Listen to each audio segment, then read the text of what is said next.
हर हर महादेव। जय माँ काली। आज मैं ये वीडियो स्पेशली गुप्त नवरात्रि के लिए बना रही हूँ। देवी भागवत के अनुसार एक साल में 4 नवरात्रि आती है, ये तो हम सबको पता है।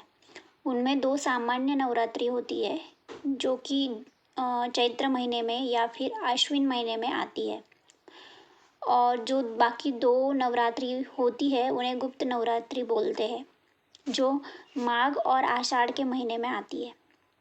तो आज मैं आपको गुप्त नवरात्रि के बारे में बताने वाली हूँ। गुप्त नवरात्रि में 10 महाविद्याओं की पूजा की जाती है, जो कि 10 दिनों तक चलती रहती है। अब मैं आपको उन 10 महाविद्याओं का नाम बताती हूँ जो गुप्त नवरात्रि में पूजी जाती है। तो गुप्त नवरात्रि के पहले दिन माँ काली की पूजा की जाती है, दूसरे दिन माँ तारा की पूजा की जाती है, तीसरा दिन माँ त्रिपुर सुंदरी का होता है, चौथा दिन माँ भुवनेश्वरी का होता है, पांचवा दिन माँ छिन्नमस्ता का होता है, छठा दिन माँ त्रिपुर भैरवी की पूजा की जाती है, सातवां दिन माँ धूमावती का होता है, आठवां दिन माँ बगलामुखी की पूजा की जाती है, 9वें दिन माँ मातंगी की पूजा की जाती है, और 10वां दिन माँ कमला का होता है। तो ये 10 महाविद्याओं के नाम हैं। अब आपको पता है गुप्त नवरात्रि का क्या महत्व है? नहीं? तो चलिए मैं आपको बताती हूँ।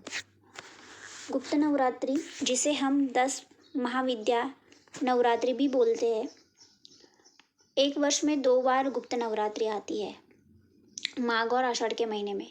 यह नवरात्रि विशेष रूप से तांत्रिक और आध्यात्मिक साधकों के लिए महत्वपूर्ण होती है, और इस दौरान तांत्रिक जो लोग होते हैं वो बहुत ही ज़्यादा विशेष पूजा करवाते हैं 10 महाविद्याओं की, ताकि उनको सिद्धियाँ प्राप्त हो, ताकत प्राप्त हो।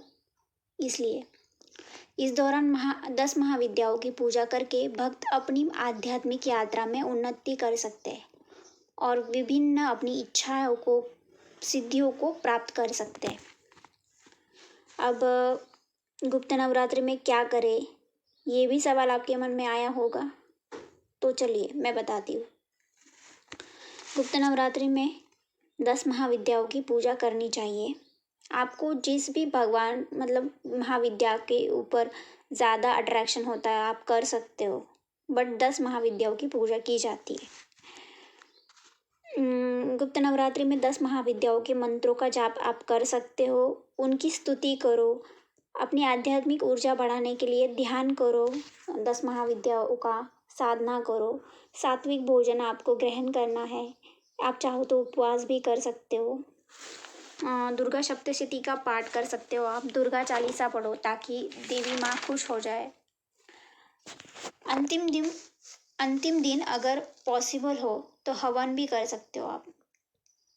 तो ये थी गुप्त नवरात्रि की कुछ इम्पोर्टेंट बातें। अगर आपको वीडियो अच्छी लगी हो तो लाइक करिए, सब्सक्राइब करिए।